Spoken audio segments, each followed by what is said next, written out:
Hello दोस्तों, तो अब हम बात करते हैं कि हमारा वैसा प्रश्न जिसका आंसर हमको नहीं आता है तो हम उसमें आंसर कैसे गेस करेंगे और कैसे तुक्का लगाएंगे इसके बारे में। तो चलिए देखते हैं।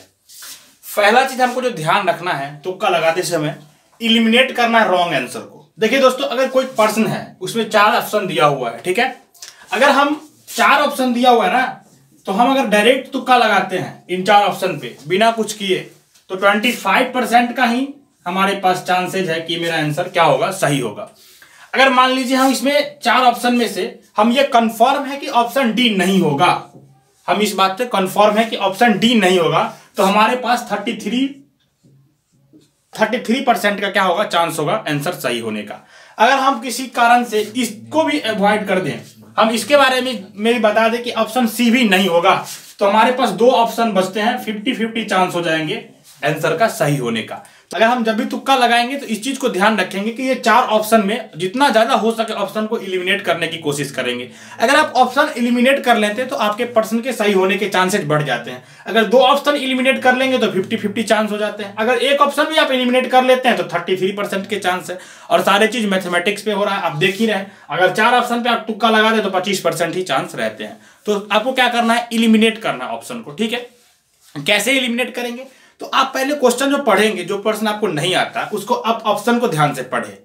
उसमें कई चीजें आपको ऐसे निकल के आएंगे, जो कई ऑप्शन ऐसे होंगे कि डायरेक्टली आपको कह रहा होगा कि भाई हम इसका आंसर नहीं है, इस प्रश्न को हमको जबरदस्ती इसमें डाला गया है, ठीक है। तो इस चीज को आप ध्यान रखें। ये आपको पहले जो पढ़े हैं वो नॉलेज के अकॉर्डिंग काम आएगी, उस नॉलेज के का यूज करेंगे तो आपको इस चीज को सॉल्व करने में सहूलियत मिलेगी, वो आपको यहाँ पे काम आएगी। और आपको कुछ टेक्निक हम बता रहे हैं, इसका आप यूज करेंगे तो काम आएगा। देखिए, इलिमिनेट जो करना है रॉन्ग आंसर, उसमें सबसे पहला है कि ग्रामेटिकल जो एरर होता है, यानी कोई भी लिटरेचर का सब्जेक्ट में आपको ये काम आएगा। मैथ और साइंस में तो आ ही सकता है, लेकिन अगर हम न्यूमेरिकल वैल्यू में बात करें तो वहां पे ये ग्रामेटिकल एरर वाला पार्ट आपको काम नहीं आएगा। तो ठीक है, तो जिस जगह पे आपका न्यूमेरिकल वैल्यू नहीं है वहां पे तो ये काम आएंगे ही आएंगे। तो देखिए, ग्रामेटिकल एरर जो होता है ना, जनरली रॉन्ग आंसर में होता है, सही आंसर में नहीं होता। ऐसा क्यों होता है? ऐसा इसलिए कि आपका जो सही आंसर है ना वो किसी बुक से लिया जाता है, तो ग्रामेटिकल एरर सही आंसर में होने का चांसेस बहुत कम होता है। लेकिन ग्रामेटिकल एरर आपको कहां मिलेगा, वो आपको देखने के लिए मिलेगा जो गलत ऑप्शन होंगे उसमें। ऐसा क्यों? क्योंकि जो बनाया जाता है ना, गलत ऑप्शन जो बनाया जाता है, जबरदस्ती बनाया जाता है, तो उसमें कई बार क्या होता है कि ग्रामेटिकल एरर का ध्यान में नहीं रखा जाता है, मिस्टेक से वो रह जाता है। तो ग्रामेटिकल एरर अगर है कोई ऑप्शन में तो कम चांसेस है कि वो सही होंगे। ठीक इसी तरीके से अगर ऑप्शन में आपको फनी रिस्पॉन्स मिल रहा है तो वो भी ऑप्शन गलत ही होते हैं अक्सर, क्योंकि फनी रिस्पॉन्स जानबूझ के उसमें डाले गए हैं, पहले से वो ऑप्शन में था नहीं, ऑप्शन बनाने के लिए वो दिया गया है, ठीक है। फिर आपको अवॉइड करना है एक्सट्रीम वैल्यू, जो होता है एक्सट्रीम, उसको आपको अवॉइड करना है। कैसे?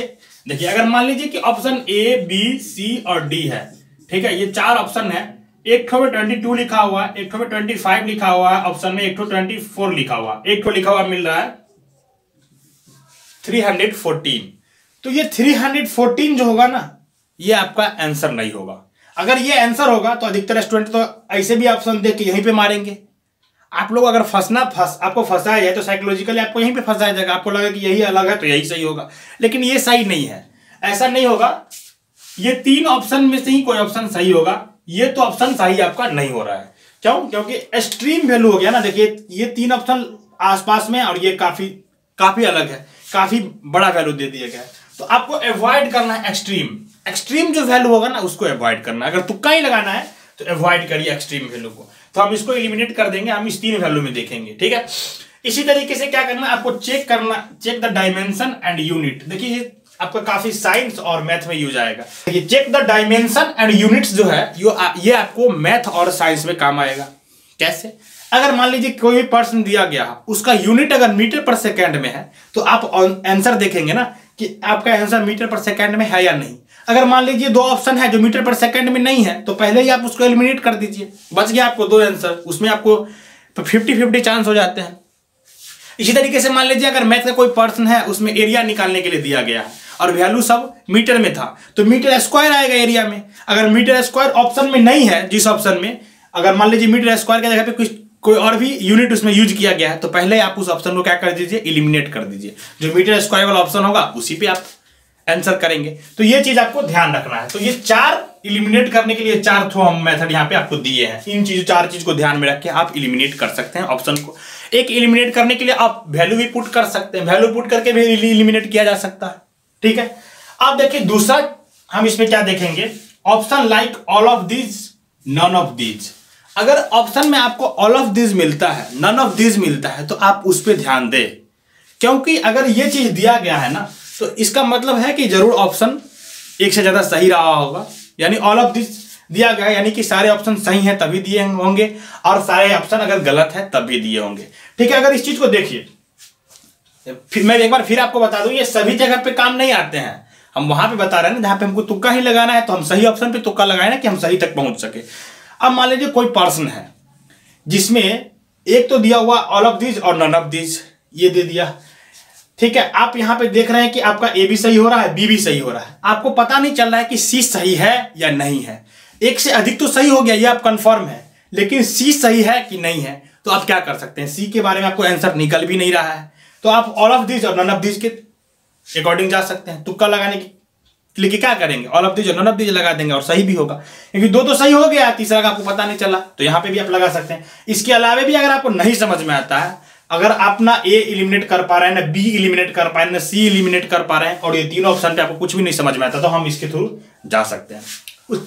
इन सारे चीज मेथड को आप अप्लाई करेंगे एक साथ, तब आप डिसीजन पे पहुंचेंगे कि आपको तुक्का किस ऑप्शन पे लगाना है। नेक्स्ट आपको है the more information is better. तो नेक्स्ट है आपका the more information is better, यानी कि ऑप्शन में ज्यादा इंफॉर्मेशन दिया गया है, क्लियर किया गया है इंफॉर्मेशन को, तो वो ऑप्शन सही होने के चांसेस ज्यादा होता है। ऐसा क्यों होता है, देखिए ऐसा इसलिए होता है कि मान लीजिए अगर कोई स्टूडेंट उस क्वेश्चन के ऑप्शन पे चैलेंज करेंगे, तो वो उसको बता सकेंगे ना कि हाँ इसका ऑप्शन इसलिए ये है कि इसका इंफॉर्मेशन आपको क्लियर दिया गया है। तो आप स्टूडेंट अगर चैलेंज भी करेंगे तो इसलिए ऑप्शन को क्लियर बनाया जाता है, तो उसमें मोर इन्फॉर्मेशन आपको कई दफा देखने के लिए मिलेगा, ज्यादा इन्फॉर्मेशन, यानी कि ऑप्शन आपको पूरा क्लियर होगा, इन्फॉर्मेशन काफी उसमें मिल जाता है, दिया हुआ रहेगा जिस ऑप्शन में। तो अगर हमको तुक्का ही लगाना है तो हम उस ऑप्शन में जाएंगे जिसका इंफॉर्मेशन क्या हो, ज्यादा हो, यानी मोर इन्फॉर्मेशन जिस ऑप्शन में होगा हम उसको तुक्का लगाएंगे।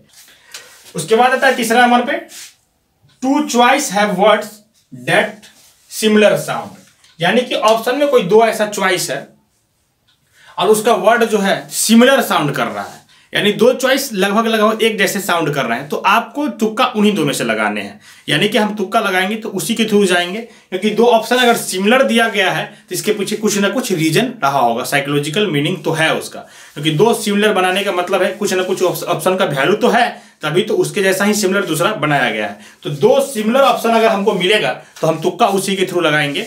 ठीक है, बाकी ऑप्शन को हम इलिमिनेट कर देंगे।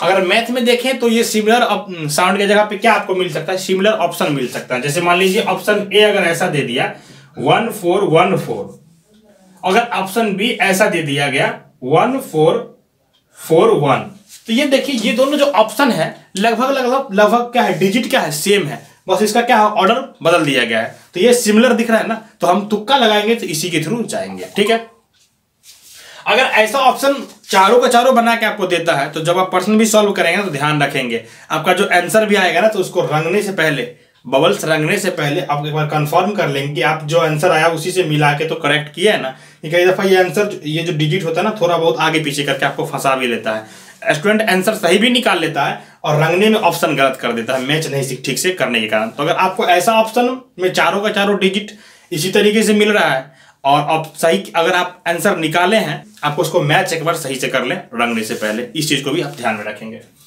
फिर लास्ट आपका है दोस्तों यहाँ पे, 2 चॉइस आर कंप्लीट अपोजिट। अगर 2 ऑप्शन, 2 चॉइस जो है कंप्लीटली अपोजिट है एक दूसरे का, जैसे मान लीजिए कि कहता है कि 0 is neither prime nor composite एक ऑप्शन में, दूसरा ऑप्शन में कहता है 0 is both prime and composite. इसका मतलब है कि आंसर तो इन्हीं 2 ऑप्शन में से होगा।